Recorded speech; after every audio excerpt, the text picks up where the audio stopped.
Si ustedes recuerdan, en primer lugar, vimos los pseudoexperimentos que se realizaron en los años 30 al año 45 aproximadamente en Alemania. A raíz de eso comentamos del juicio de Nuremberg, que fue del año 46 al año 47, y a raíz del juicio de Nuremberg estuvimos comentando brevemente el código de Nuremberg, que surgió un año después.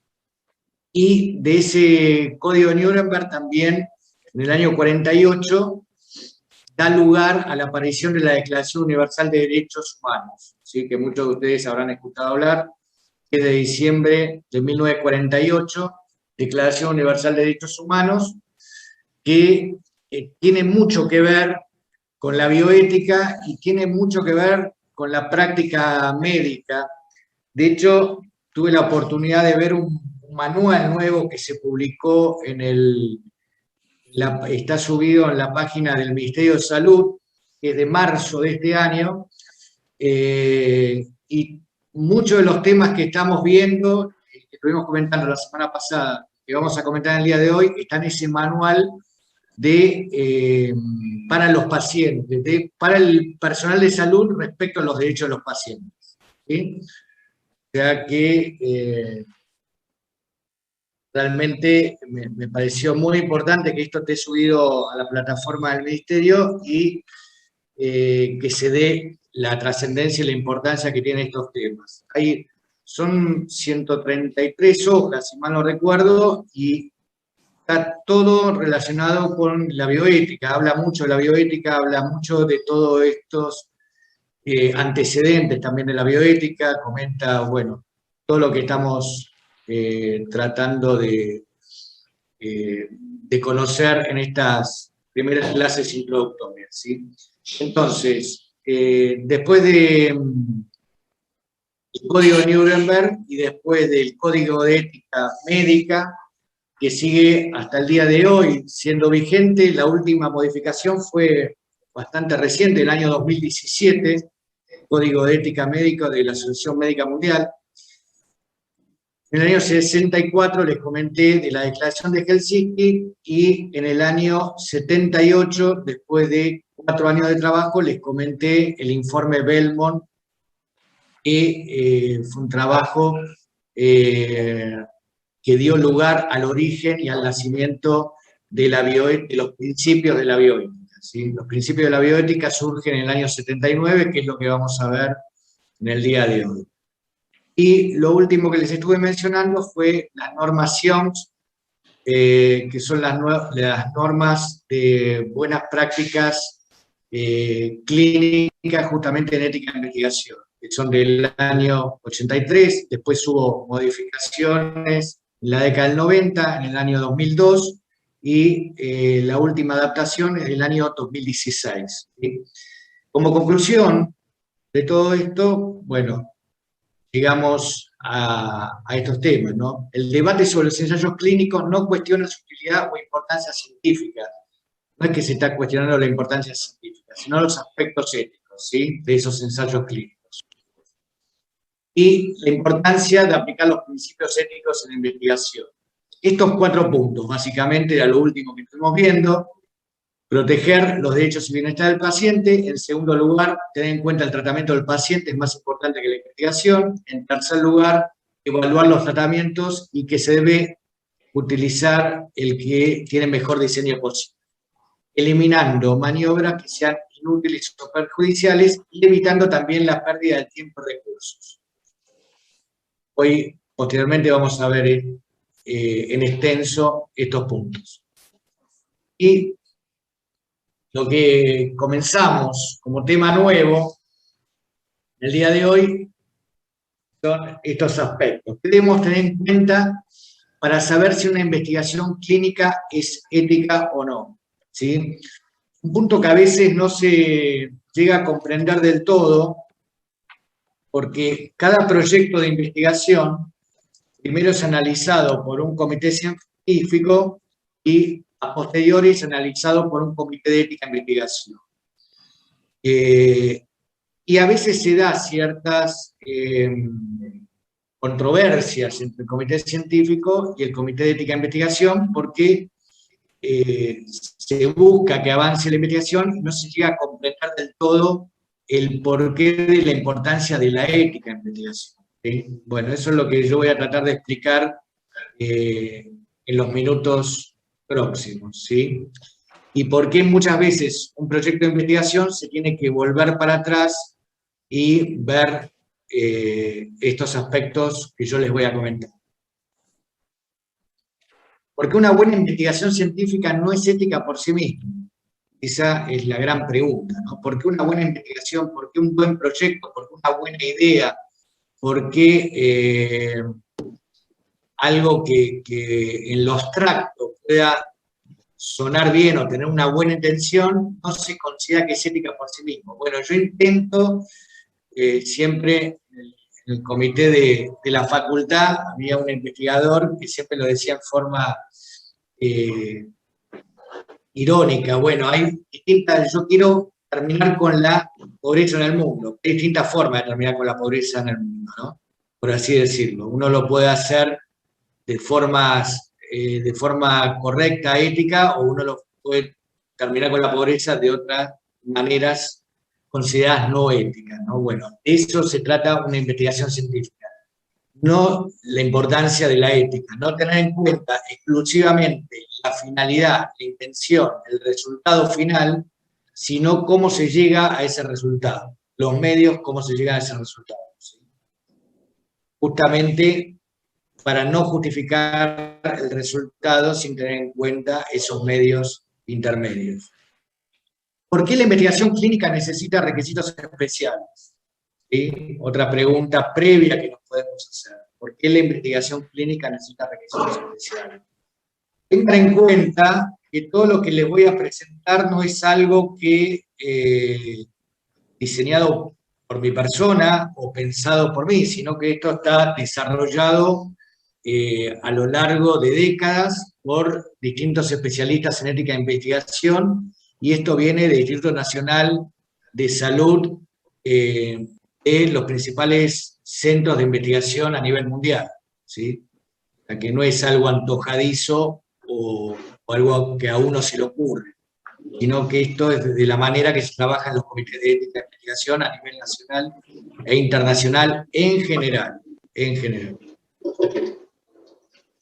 Los requisitos entonces son para guiar el desarrollo y la ejecución de los protocolos y su revisión. ¿Sí? Para guiar el desarrollo y la ejecución de los protocolos y su revisión. Fíjense, hay un micrófono que está abierto, si se puede.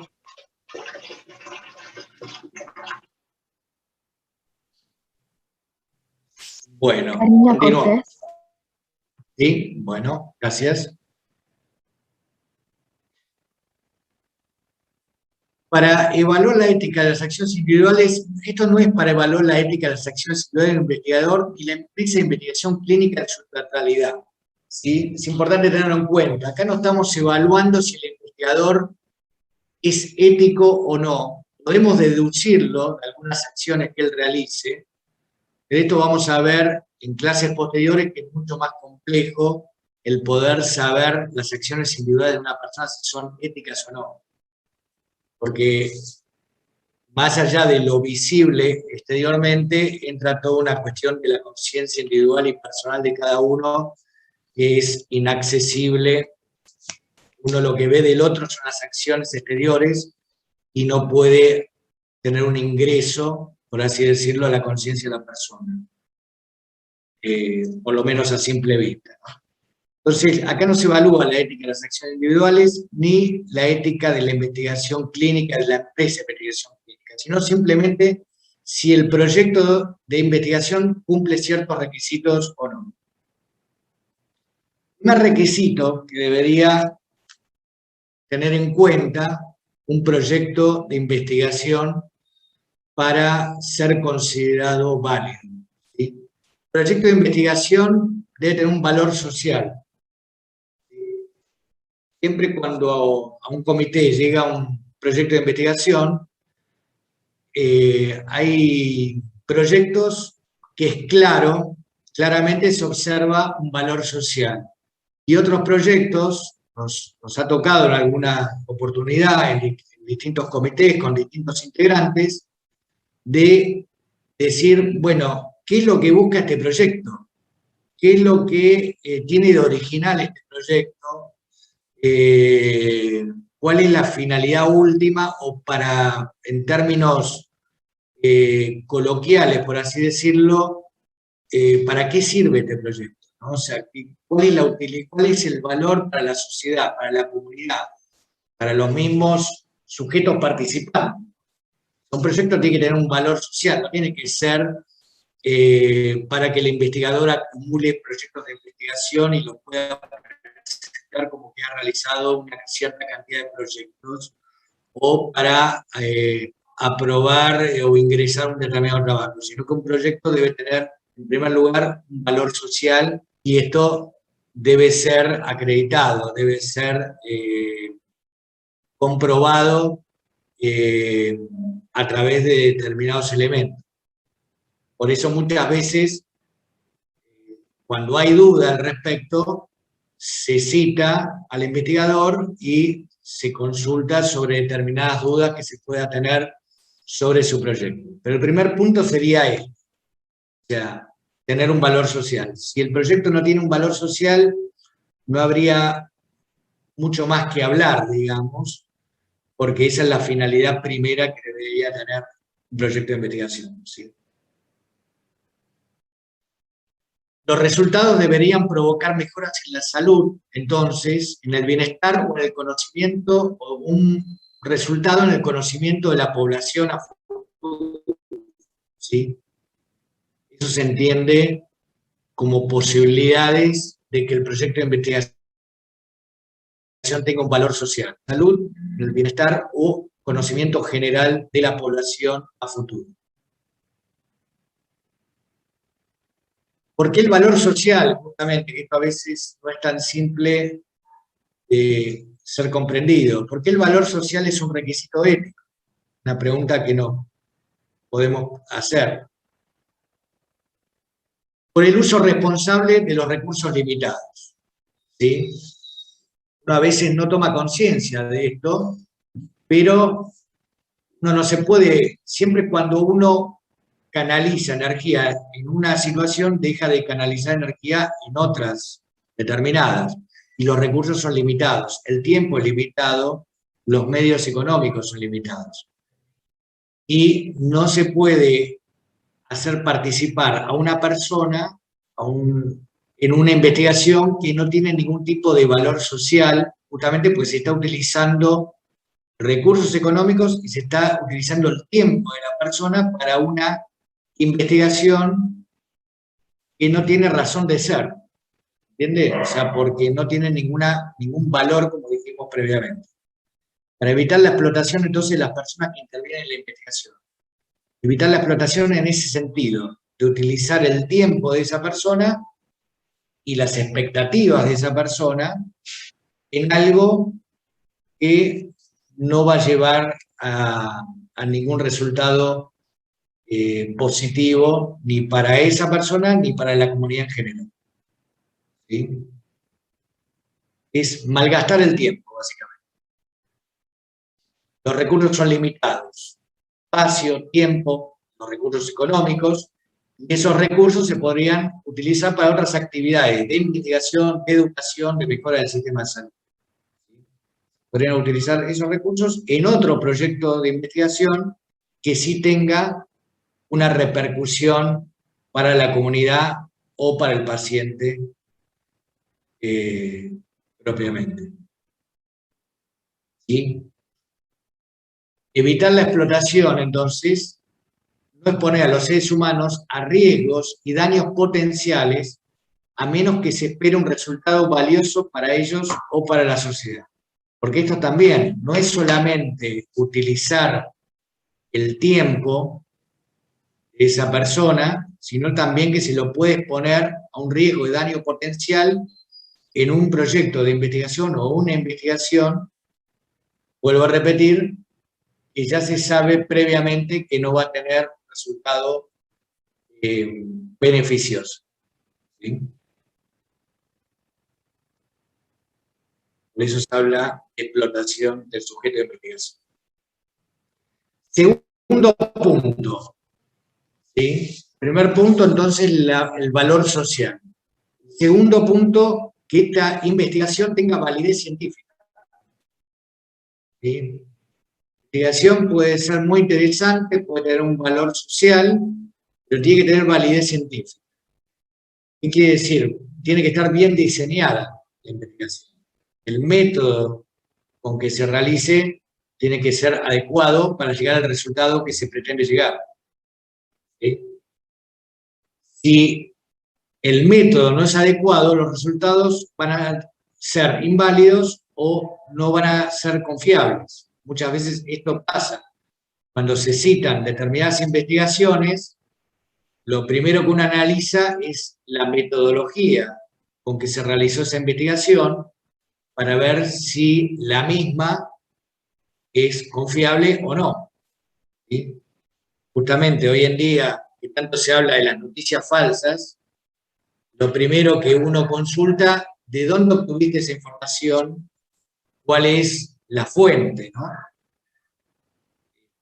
Hay mucho escrito sobre esto, incluso en revistas científicas se ha llegado a decir en algunos casos que un gran porcentaje de las investigaciones científicas, lamentablemente en muchos casos la metodología no es la correcta, ¿no?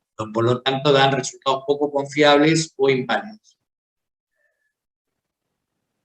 Para que un protocolo de investigación clínica sea ético, la metodología entonces debe ser válida y prácticamente realizable. O sea, válida, correcta, pero aparte que se pueda realizar en el lugar que se establece para la realización de esta investigación, ¿sí? Yo puedo tener también una metodología adecuada, pero que no es adecuada para la institución en la cual yo quiero realizar la investigación, la ciudad en la cual yo quiero realizar la investigación, en el país en el cual yo quiero realizar la investigación. Entonces tiene que tener una metodología adecuada para el centro, para la institución en la cual se va a realizar, ¿sí? El objetivo científico debe ser claro, ¿sí? Se deben utilizar principios, métodos y prácticas de efecto seguro que estén aceptados en la comunidad científica, tener poder suficiente para probar definitivamente el objetivo buscado. Debe haber un nexo causal entre lo que yo realizo y la investigación que yo realizo y el objetivo final que yo quiero alcanzar, ¿sí? Poder suficiente para probar el objetivo buscado. Un plan de análisis de datos que sea creíble, verosímil, factible, ¿sí? O sea, yo voy a alcanzar tal objetivo con tal plan de análisis de datos que se pueda alcanzar realmente. Poder llevarse a cabo, ya lo mencionamos previamente. Entonces, la investigación se consideraría ética si es valiosa y si es válida desde el punto de vista metodológico. Valiosa, ya lo dijimos, desde el punto de vista social, y validez científica desde el punto de vista de la metodología. Esos dos puntos son centrales y son, vuelvo a repetir, dos puntos que muchas veces no se llegan a comprender y produce algún tipo de controversia, si se quiere, o de análisis entre distintos comités científicos y de ética. Esto, por ejemplo, en la Ley de Ciudad de Buenos Aires, en la 3301, está muy bien, muy bien establecido en el artículo 8º, inciso E, F, G, H. ¿Sí? Después se lo puedo subir a la plataforma para que ustedes mismos lo observen. Ahí está delimitado justamente la importancia de la metodología para que una para que un proyecto de investigación sea considerado válido. Seguimos avanzando entonces. Si no tiene validez el estudio, no puede generar ningún conocimiento ni producir beneficio alguno, y no se puede justificar el imponer cualquier tipo de riesgo o daño a las personas, en sintonía con lo que ya estuvimos viendo previamente. ¿Sí? Ejemplos de no validez científica. ¿Sí? Ejemplos de no validez científica para bajarlo un poco a tierra y que ustedes lo puedan comprender de mejor manera. Investigación con muestras, preguntas o evaluaciones estadísticas prejuiciosas, o sea, preguntas no claras, preguntas complejas o preguntas con un cierto sesgo en el sentido de buscar que el sujeto de investigación responda de cierta manera que el investigador está buscando que responda. Entonces, bueno, sería una pregunta direccionada, ¿sí? Para buscar una respuesta acorde a lo que el investigador pretende. Investigación que es de bajo alcance, ¿sí? O sea, que no tiene el N, que no tiene el número de participantes correctos para llegar a resultados esperables, ¿sí? Investigación que descuida datos, ¿sí? Que no toma en cuenta todos los datos que debería poseer para llegar al resultado que se está buscando, y una investigación que no puede reclutar la cantidad de sujetos necesarios para alcanzar los objetivos. Esto también a veces es complejo, ¿no? Porque muchas veces una investigación tiene una meta alta, por así decirlo, y es difícil alcanzar la cantidad de personas necesarias para llegar a buen puerto con esa investigación. Muchas veces he tenido, me han consultado personas necesitaban participantes en encuestas y me han solicitado si yo conocía personas que trabajaban en determinadas áreas justamente porque no llegaban al número adecuado para poder terminar el proyecto de investigación. Esto es habitual. Entonces, justamente, esto lo vimos también la semana pasada, de las normas SIOMS en una de las modificaciones que tuvo ampliaciones del año 2002, en la pauta 1 señalaba: la investigación sin validez científica no es ética, pues se expone a los sujetos de investigación a riesgos sin posibles beneficios. Esto es lo que decía el Consejo de Organización Internacional de las Ciencias Médicas. Es consonancia con lo que estamos viendo en esta presentación. Tercer punto, hablamos entonces validez social, valor social, validez científica. Tercer punto a tener en cuenta: selección equitativa del sujeto que va a participar en la investigación. Selección equitativa. ¿Qué quiere decir esto? Ahí está explicado para que ustedes lo puedan comprender de mejor manera. Selección de sujetos por razones relacionadas con los interrogantes científicos incluidos en la investigación. Se investiga con pacientes de edad avanzada en lugar de personas más jóvenes para experimentos con radiación. ¿Sí? ¿Qué quiere decir esto? Hay una discriminación, hay una estigmatización, hay un sesgo, de decir, bueno, un experimento con radiación, vamos a experimentar con pacientes de edad avanzada o con pacientes con una cierta discapacidad o con pacientes con una cierta vulnerabilidad en lugar de las personas que se necesitan para ese experimento específico, ¿sí? Un poco en el mismo sentido que estuvimos viendo en los antecedentes de la bioética y que dieron lugar a todas estas normativas, ¿no? Cuando nosotros vimos el caso de Tuskegee, o sobre todo el caso de Willowbrook, por ejemplo, acuérdense de inyección de células cancerosas en personas con demencia senil, ¿sí? O cuando veíamos los casos de inoculación de virus de hepatitis en niños discapacitados intelectuales, también ahí veíamos se faltaba a este punto de la selección equitativa del sujeto. Se hacía esas experimentaciones en esos grupos vulnerables por varios motivos, pero sobre todo porque no podían, porque se consideraban que no tenían la misma dignidad, si se quiere, o se buscaba no dañar quizás a la persona que tendría que haber sido el sujeto propio de la investigación. Y entonces por eso se experimentaba con esos miembros de la comunidad más vulnerables. Por eso este tercer punto está en todas las guías de ética de investigación de la selección equitativa del sujeto. Se investiga niños retrasados mentales en lugar de niños con inteligencia médica para experimentos con radiación. Un poco eso es lo que intentaba transmitir. A todos los grupos se les debe ofrecer la oportunidad de participar en la investigación, a menos que existan razones científicas o de riesgo que restrinjan su posibilidad de ser elegidos.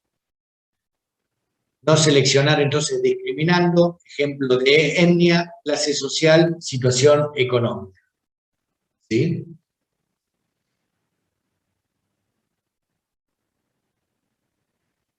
La elección de sujetos solo puede ser considerada equitativa cuando aquellos que se reclutan como sujetos estén en condiciones de beneficiarse si la investigación proporciona un resultado positivo. ¿Sí?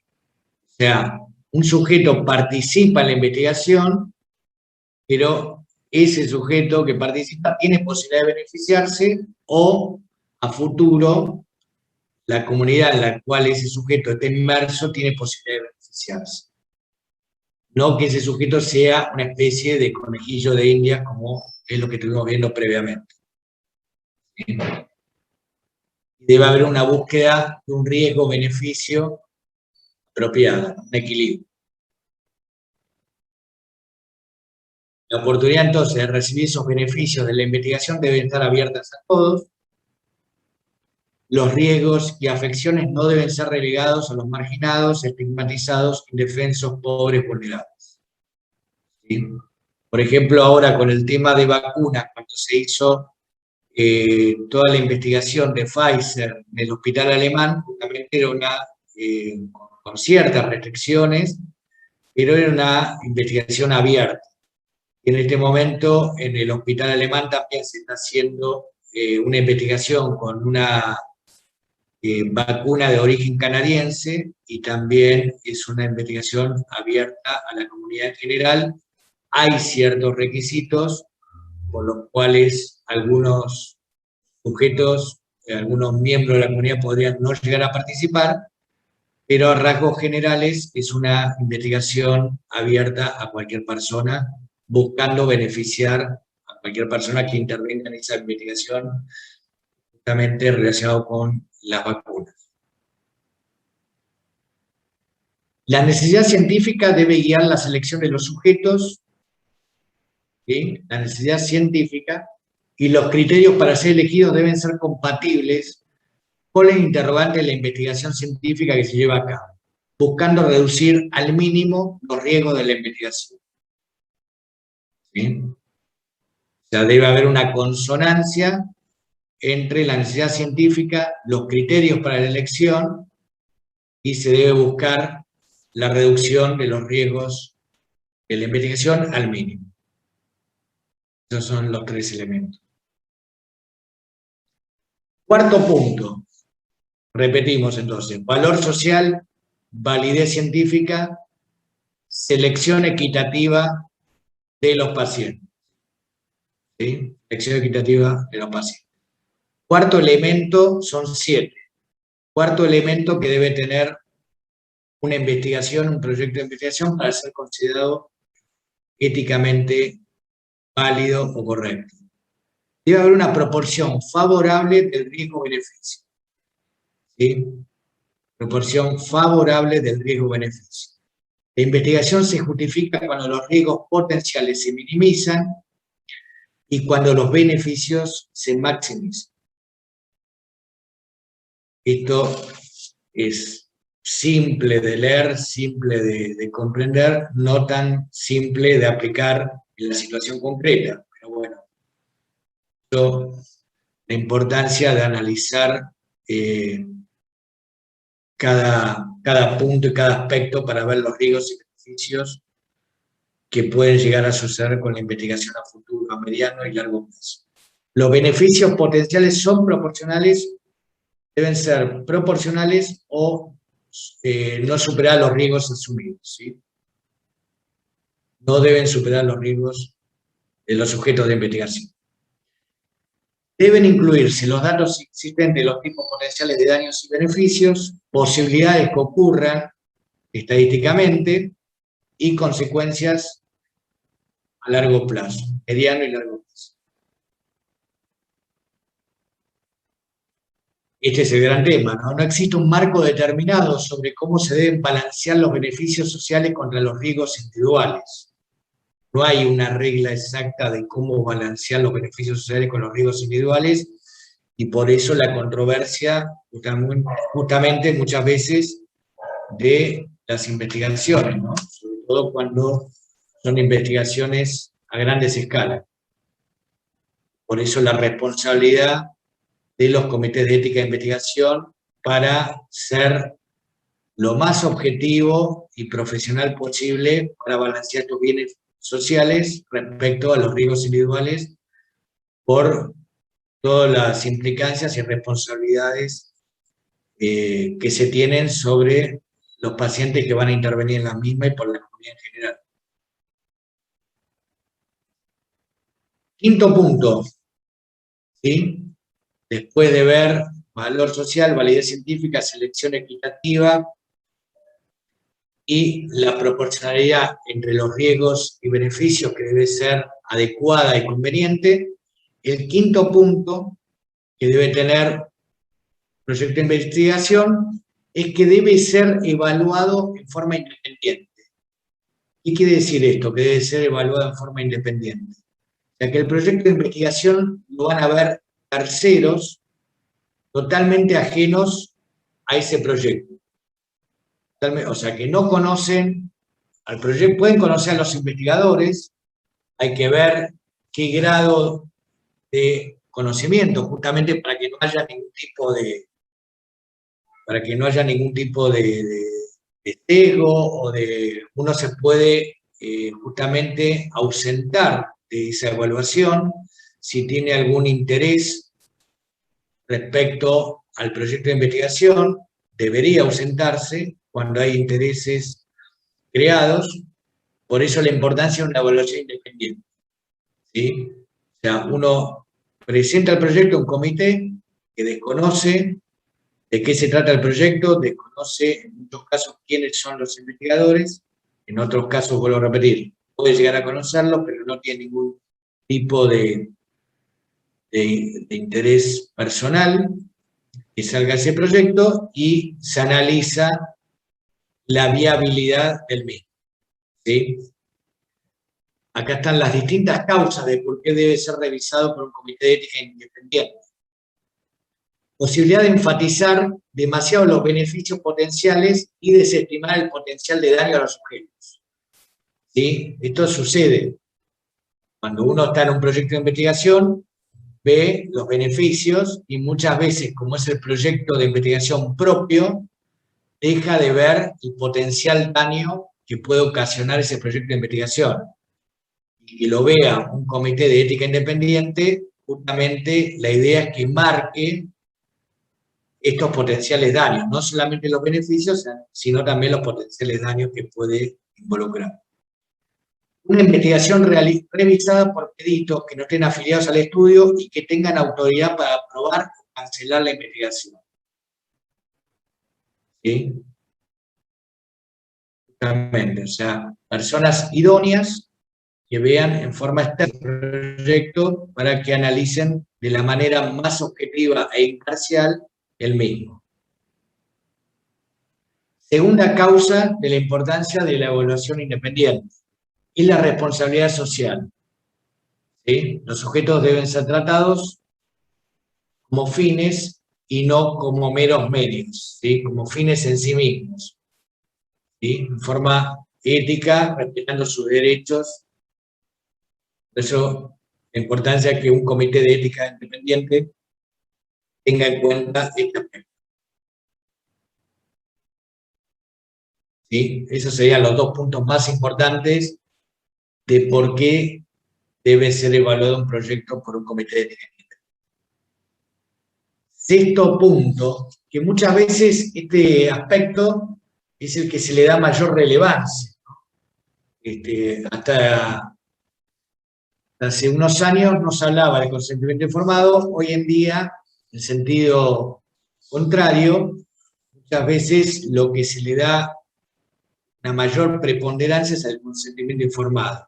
Ustedes fíjense que está ubicado recién en el sexto lugar, y en unos minutos les voy a explicar por qué está ubicado casi ya al final de los requisitos que requiere un proyecto de investigación para ser aprobado. Entonces, consentimiento informado. Se solicita el mismo para lograr que se respete a las personas y a sus decisiones, las cuales deben ser tomadas en forma autónoma. Como les dije, seguramente vamos a tener una clase especial sobre todo el tema de consentimiento informado, que también es un tema que seguramente ustedes lo van a ver en medicina legal, pero que es importante verlo desde el punto de vista de la bioética. Esto está incluido dentro de los artículos de la Ley de Derecho del Paciente, la Ley 26.522. Entonces, el respeto de la voluntad del sujeto de investigación, ¿sí? Es fundamental que el paciente conozca, el sujeto de investigación conozca de qué trata el proyecto, cuáles son los beneficios, cuáles pueden llegar a ser las eventuales complicaciones, cuáles son las alternativas de tratamiento y la posibilidad que el sujeto de investigación tiene de dejar la investigación en cualquier momento de la misma, sin que esto tenga repercusiones negativas para el mismo y sin dar motivo, sin dar explicación del por qué uno deja la investigación. Seguramente le van a consultar el motivo y uno puede dar una respuesta, no habría problema que la dé, pero también puede dejar la investigación simplemente por considerar que no quiere seguir con la misma, por el motivo que él considere. Obviamente que tanto para intervenir en un proyecto de investigación como para dejar un proyecto de investigación, lo lógico, lo razonable sería que el paciente tenga todos los elementos tanto para participar como para dejar la investigación. También es importante que al paciente se le estén dando las novedades acerca de la investigación una vez que van surgiendo, que van apareciendo. O sea, que el paciente esté informado de los avances en la investigación. Justamente nosotros cuando veíamos un antecedente, el caso de Tuskegee, con respecto a la investigación en sífilis, te recuerdan que se había descubierto cómo tratar la sífilis, y sin embargo a los sujetos de investigación nunca se les avisó de, ¿sí?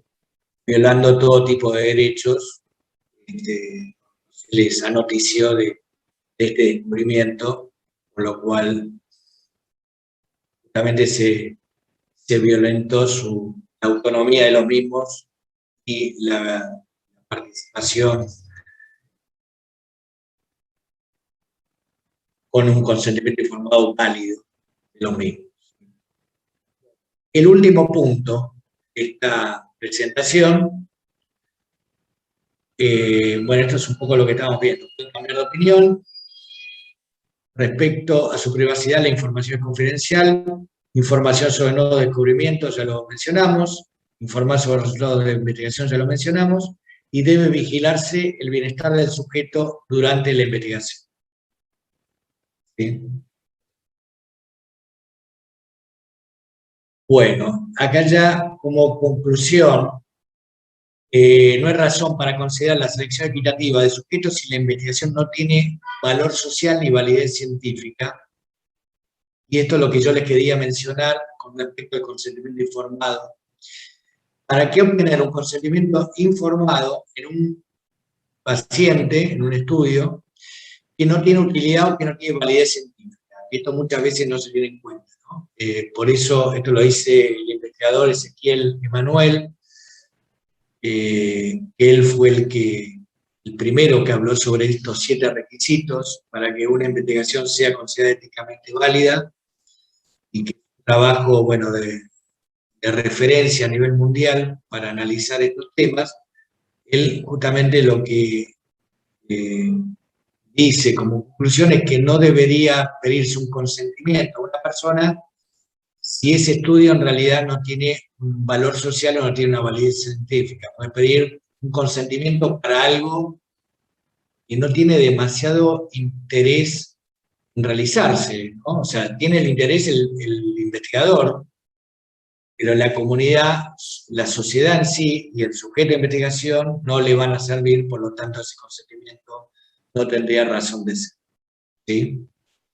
Y como últimos elementos, el Comité de Revisión Ética Independiente, este grupo debe tener aptitudes científicas, tener conocimiento de estadísticas, aptitudes éticas, legales, y deben evaluar la razón de riesgo-beneficio, proporcionar la información de manera apropiada, cumplir con los procedimientos de confidencialidad y veracidad.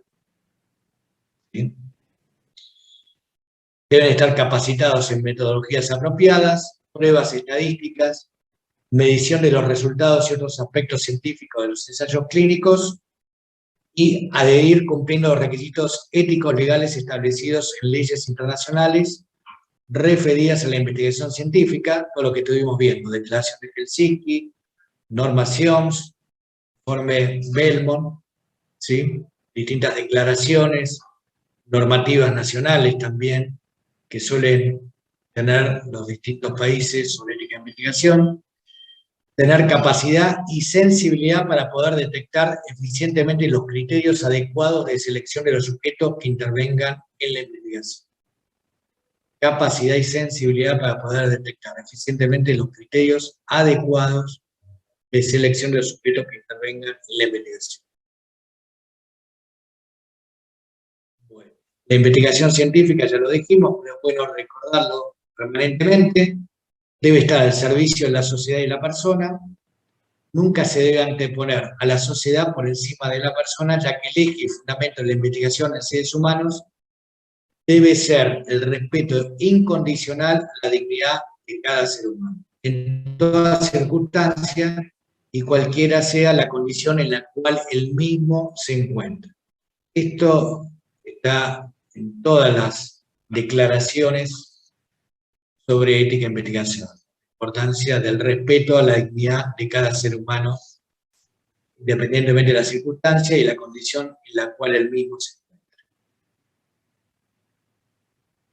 Y esto ya es similar a lo que estuvimos viendo. No solo debe buscarse que los sujetos cumplan con las condiciones apropiadas para el estudio, sino además que las condiciones de participación sean óptimas, de manera tal que la selección de los sujetos favorezca a aquellos para los cuales el estudio sea constructivo y coherente con los fines de los mismos. ¿Sí? Bueno, esto sería, vamos a hacer un recreo, vamos a hacer un intermedio, pero hasta acá ya sería la primera parte. Sí, esta sería la primera parte está relacionado con los requisitos que debe tener un proyecto de investigación desde el punto de vista de los aspectos éticos y metodológicos. Te escucho, adelante. Sí, no me queda claro qué motivaría a una persona para ser analizada, ser un sujeto de prueba en algo que tenga un potencial riesgo. Y si es algo monetario, no entraría en, digamos, el punto 3 del riesgo no debe ser relegado a indefensos, pobres o vulnerables. Si es por dinero, no estaría ahí, no hay un error. A ver, mira, vamos de vuelta. Voy a poner la presentación nueva. El punto 3, como me decías. Sí, la selección equitativa del sujeto. No, porque más estaba pensando qué motivaría a una persona a hacerse entrar a una investigación científica en donde haya riesgos para su integridad física. Sí, a ver, yo me hice la misma pregunta, o sea que no es nada descabellada tu duda. Me hice la misma pregunta hasta que participé justamente en estas investigaciones sobre vacunas. Yo he participado como sujeto de investigación. Y bueno, leí el protocolo, el consentimiento informado, perdón, el protocolo también. Consentimiento informado tenía 36 hojas. 36 hojas. Se me leyó durante 1 hora 50 minutos. 1 hora 50 minutos, yo nunca dije que era abogado ni que trabajaba en ética de investigación, ¿no? Justamente para que sea objetiva la persona que me leía y que me Digamos trataba de aclarar. que hay una motivación propia porque determinada investigación se Pero lleva a cabo. la pregunta tuya es válida. Nunca había participado en una investigación. Las motivaciones pueden ser tanto como personas haya.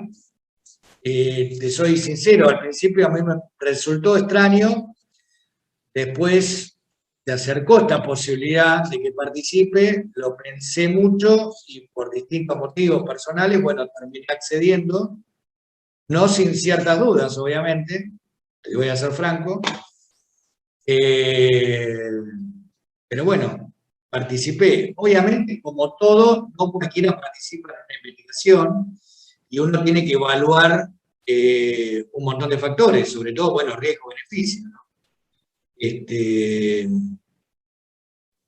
O por eso Pero, mismo, vos tendrías que estar de acuerdo con esa investigación. Por ejemplo, no sé si en tu familia tenés muchos antecedentes de personas con Alzheimer y hay un estudio con Alzheimer y vos querés aportar algo para ayudar a exactamente, personas que sufren. exactamente. Por ejemplo, sí, obviamente siempre hay una, a ver, yo creo que hay algunas personas que puede llegar a ver con con una conciencia muy, ¿cómo decirlo?, benefactora, si se quiere, o altruista, en pos de la sociedad y que colabora. A ver, por ejemplo, donación de sangre. Podés hacer el mismo análisis, si se quiere. O una donación de órganos. ¿Por qué las personas donan sangre? Sí, Porque, en sangre quizás lo veo como algo, no un riesgo potencial, quizás bueno, te sientas.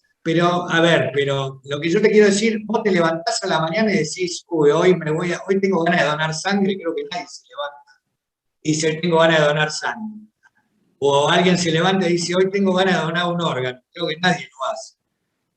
Ahí No en está un entre los órgano es objetos. diferente, porque ahí cambia tu vida, ¿Cómo? no sé, que con órganos es diferente, donás un riñón y ya tu vida se ve alterada con ese Seguro. cambio. Pero sin embargo hay personas que lo hacen, a eso me refiero. ¿Ves? Y participar en una investigación también hay personas que lo hacen. Da para otro tipo de...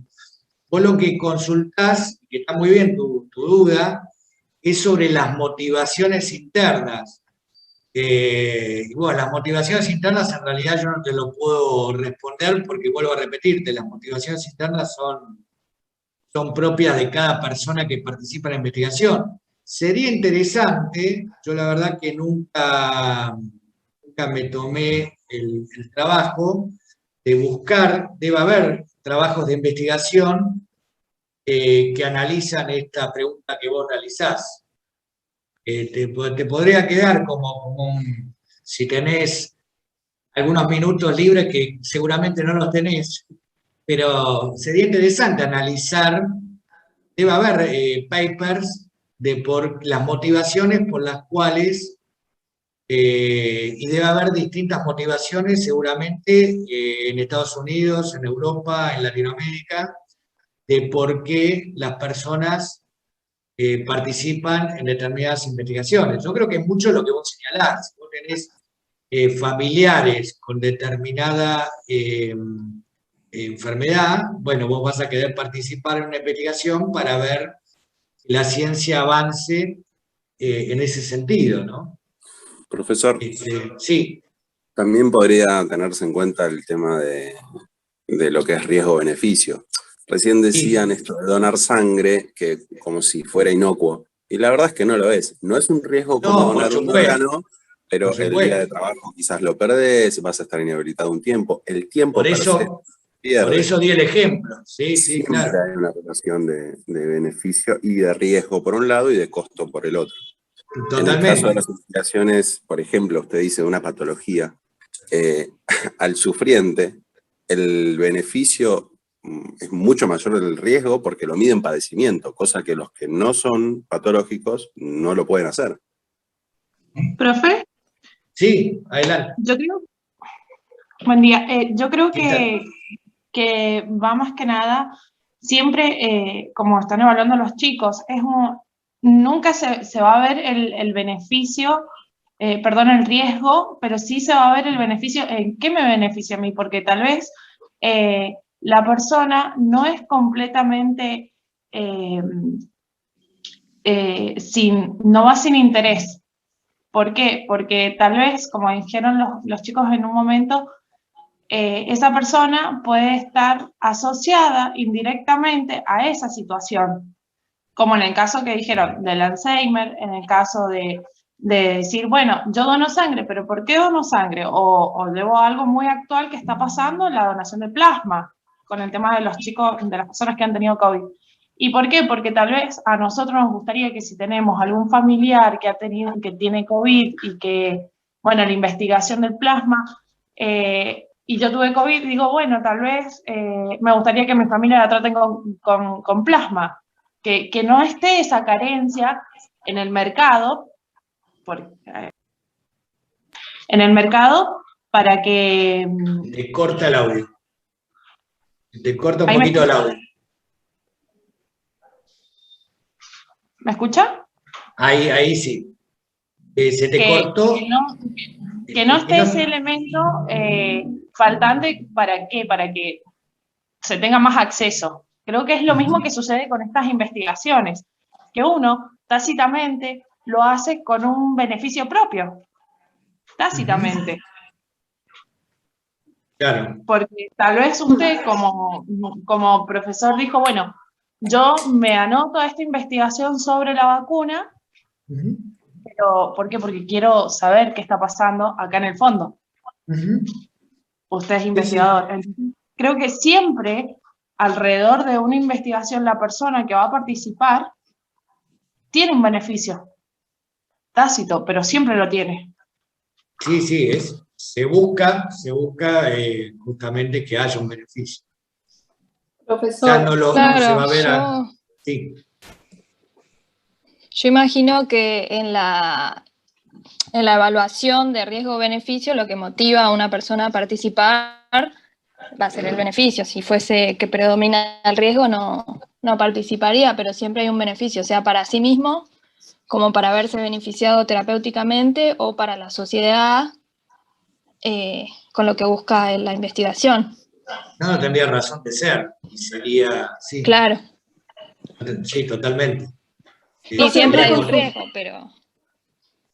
Sería contraproducente, obviamente. Participar en algo que uno sabe que lo va a dañar y que no sirve, obviamente no tiene ningún tipo de argumento lógico, racional desde mi punto de vista. No puedo equivocarme, pero ese día no tenés razón de ser.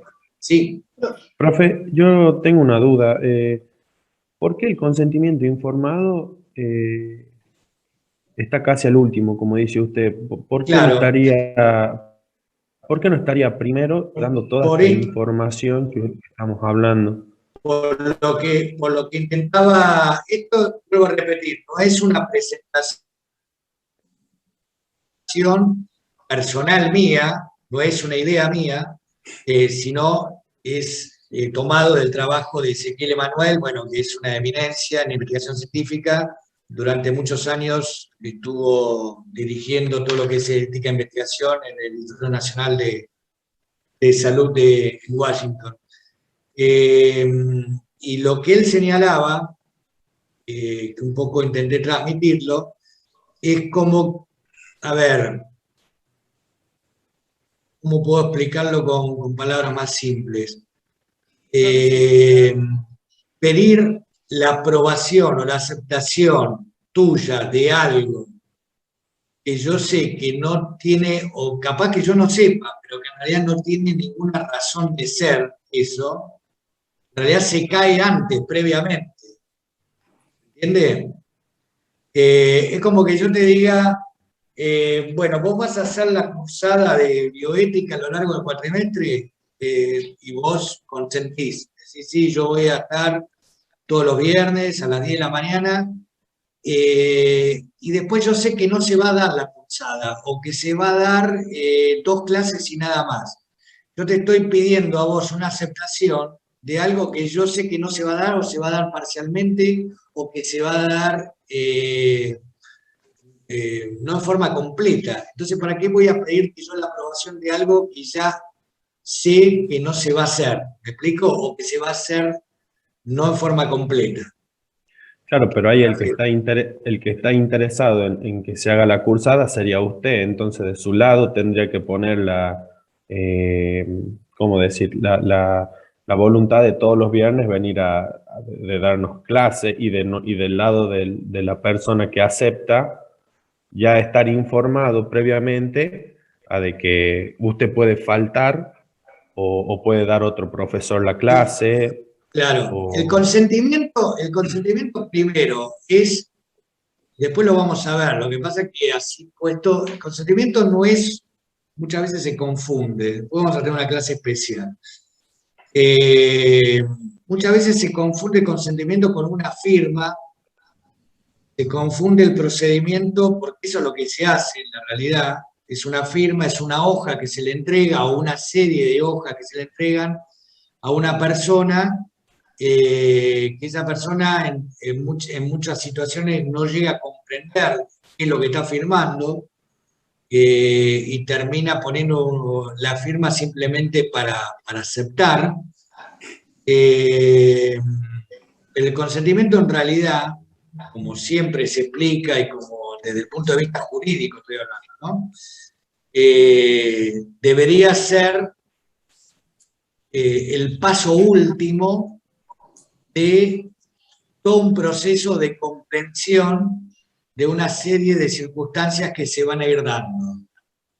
El paso último, o sea, yo te doy toda una serie de elementos, una serie de explicaciones, y vos después de haber entendido en forma completa todas esas explicaciones, te las tengo que dar en un lenguaje, por eso no me quiero adelantar, pero me voy adelantando un poco.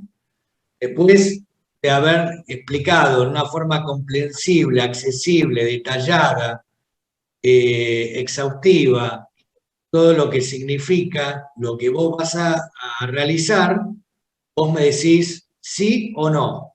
Eso sería el consentimiento informado. Ahora, yo te tiro toda una serie de hojas y la tenés que firmar en 3 minutos, menos de 3 minutos, bueno, firma acá. Vos frente a la presión muchas veces decís, bueno, sí, firmo porque si no, no me atienden o si no, no pasa esto. Pero ¿hasta qué punto es válido eso?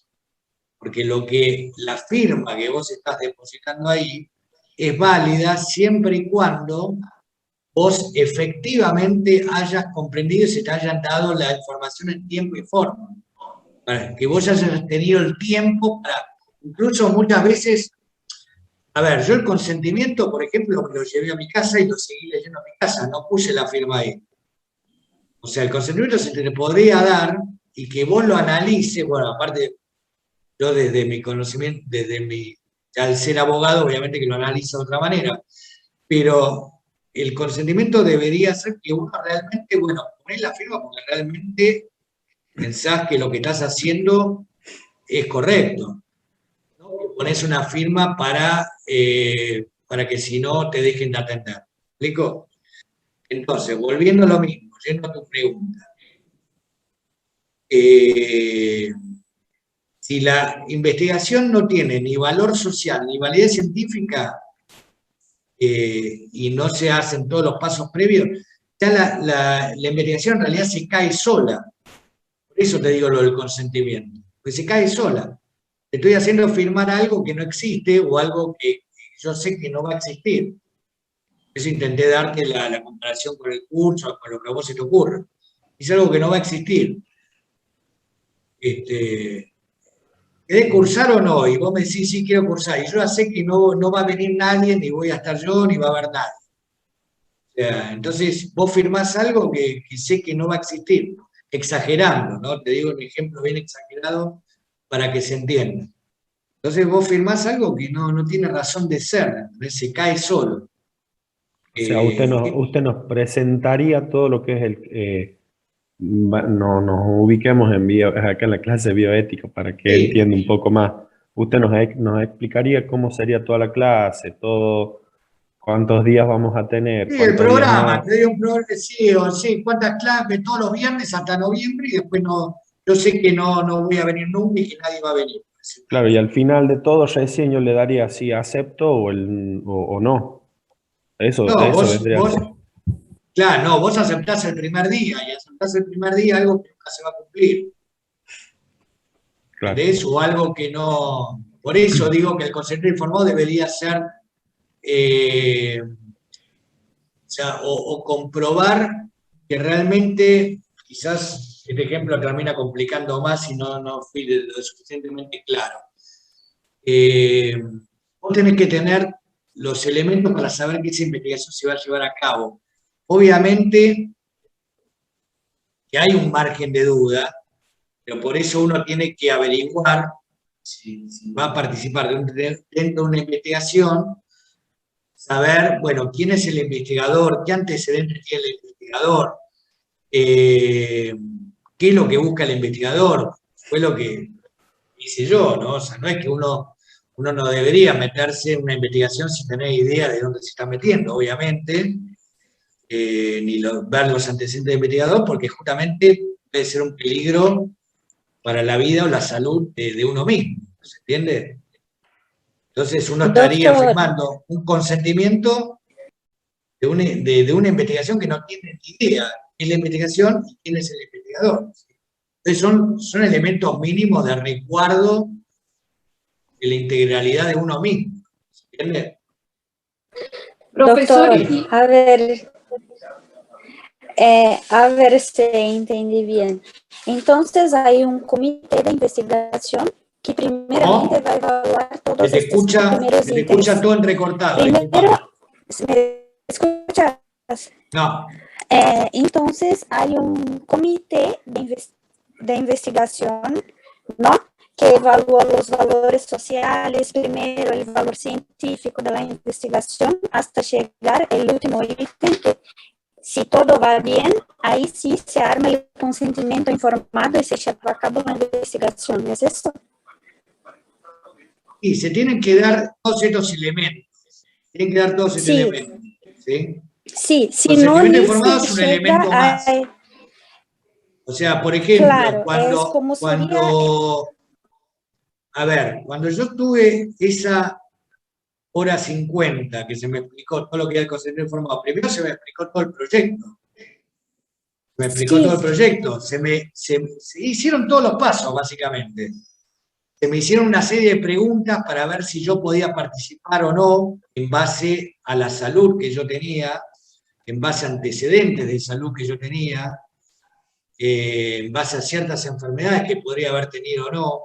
O sea, se fueron siguiendo todos los pasos. Y una Sí, vez se pero- fueron siguiendo todos esos pasos, bueno, se te dice si vos querés participar o no. Sí, pero lo que quería saber es si hay un comité que primeramente va a evaluar todos esos primeros ítems, como si la investigación cumple Comité con de el valor ética social, independiente. la validez científica, la equitativa, para Sí, después sí, empezar a evaluar después cómo está el consentimiento informado, si está bien, si está claro, todo eso, si es accesible a cualquier persona de entendimiento. y el Comité de Ética Independiente lo que realiza es justamente, lo que analiza es ver todos estos elementos que yo les presentaba. Qué peso, qué valor social, qué validez científica, cómo está realizado el consentimiento informado, si el consentimiento informado es comprensible o no para la persona que va a participar en la investigación, si tiene todos los elementos. Por ejemplo, si tiene el teléfono de contacto del investigador, por decir algo, es uno de los elementos que siempre se mira. Bueno, eso es lo que hace un comité de ética independiente, ¿no? O sea, mirar que el proyecto cumpla todos los requisitos para ser aprobado. No sé si eso responde a tu pregunta. Sí, y si no cumple alguno de los primeros requisitos, ya Lo se envía corta de ahí la vuelta, lo envía de investigación. vuelta, no es que rechaza elimine, no es que rechaza en forma absoluta el proyecto, sino que lo envía de vuelta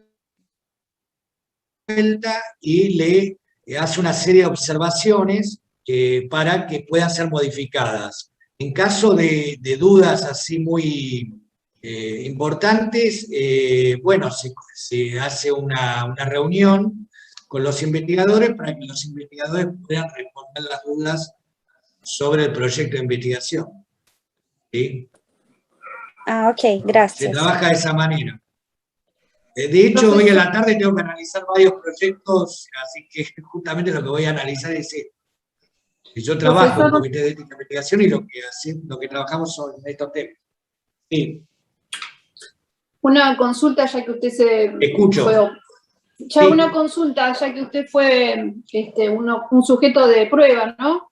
¿Usted se sintió seguro firmando el consentimiento? Es decir, ¿sintió que sus derechos estaban protegidos?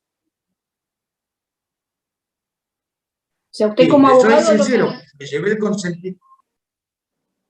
el consentimiento y lo seguí leyendo durante la semana y sí, consideré que estaban las condiciones dadas. O sea que si usted hubiera sufrido algún inconveniente de salud, por ejemplo, se estaba resguardado su atención, o sea, estaba cubierto, sí. Ah, entonces estuvo bien Sí. elaborado. Sí. Ah, Sí, de perfecto. hecho yo tuve un seguimiento prácticamente, no te digo diario, pero con llamados cada varios días que se me hacían llamados para ver cómo iba la investigación. O sea que Bien. la verdad que no tengo ningún tipo de objeción. Está bien, que es lo más importante, ¿no? Sentirse seguro y respaldado. Sí, la contención total, teléfonos de todo tipo para llamar en todo momento frente a cualquier complicación. Está bien. Sí. Doc, disculpe. Sí. Yo participé también en el estudio de la combinación de las vacunas y, por ejemplo, a mí no me dio tiempo, digamos, de pensar. Una, porque tampoco me avisaron, me dijeron que me iban a colocar la segunda dosis, pero nunca me dijeron que entraba en el método de investigación, digamos, ¿no? Entonces, cuando llegué ese día al lugar, me doy ahí con que iba a participar en esta investigación y no me dieron tiempo de pensar, digamos, o sea, ahí nomás lo leí al informe que tenía que firmar y automáticamente entré, o sea, lo firmé, no tuve casi tiempo para leerlo bien porque eran bastantes hojas Después, por supuesto, me lo llevé a mi casa, pero hasta el día de hoy no me hicieron seguimiento de esto, digamos. Entonces, bueno, en ese caso, digamos, ¿cómo se podría actuar? Por supuesto, no dije nada, no quedó ahí, pero en ese caso, bueno, todo fue muy confuso, ¿no? Tendrías que haber tenido la clase previamente. Claro, exactamente. Profe, en ese caso, Sí. no se A ver, estaría dando un caso como de coacción que hablábamos la semana pasada hacia la persona. No quiero hacer juicios de valor sobre situaciones que no he estado y no puedo hacer un juicio de valor, pero sí, en base a lo que decía Natalia, lo ideal, ya lo he dicho y lo vuelvo a repetir, es que uno tenga el tiempo para poder leer y tomar una decisión consciente, ¿no? Que leer una serie de hojas rápidamente y no permite que uno pueda tomar la mejor decisión, quizás. Lo cual esto no quiere decir que vaya a tener una complicación, ni mucho menos. No significa eso. Pero siempre cuando uno tiene mayor cantidad de elementos para tomar una decisión en un sentido o en otro, obviamente esa decisión va a ser más competente, digamos, más autónoma. Doctor. Sí. Hola. Pero usted también dijo que se lo llevó para leerlo durante una semana analizando. O sea que usted firmó y también no estuvo tan seguro de lo que había firmado entonces y usted se tomó una semana para decir, bueno, sí, lo que firmé creo que estaba bien. Alejandro, sí. Te hago una modificación. Yo no lo firmé. Ah, no lo firmó, perdón. No lo firmé.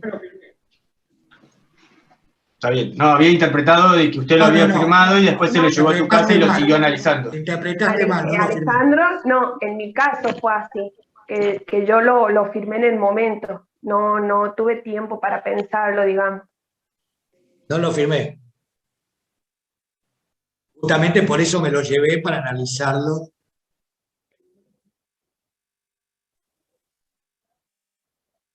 En el caso no hay problema. Está dentro de los derechos, obviamente, bueno que lo sepan. Está bueno, está dentro de los derechos. O sea, no necesariamente uno lo tiene que firmar en el momento si tiene alguna duda.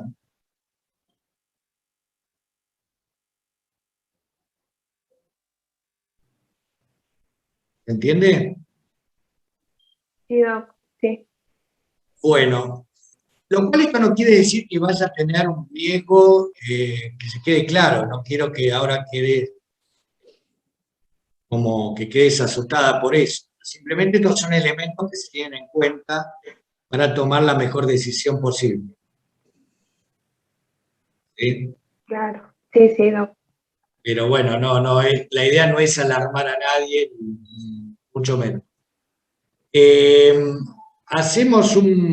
Se nos fue bastante, pero bueno, es importante las preguntas y las consultas que ustedes presentan. Vemos un corte y vemos algo de introducción a la bioética, si les parece. Bueno, Doc. ¿Sí?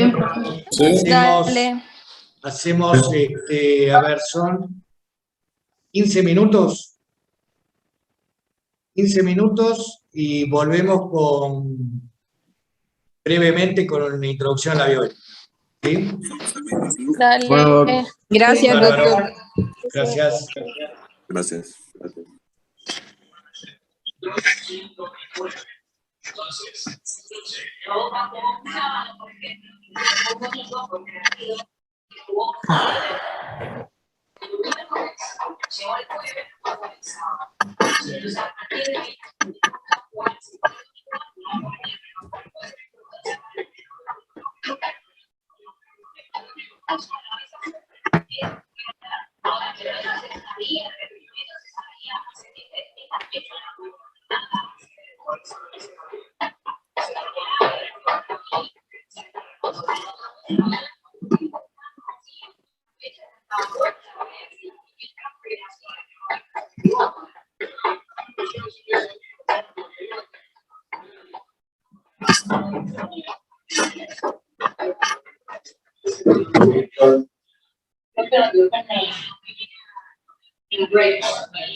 Parece quebrado diarrea.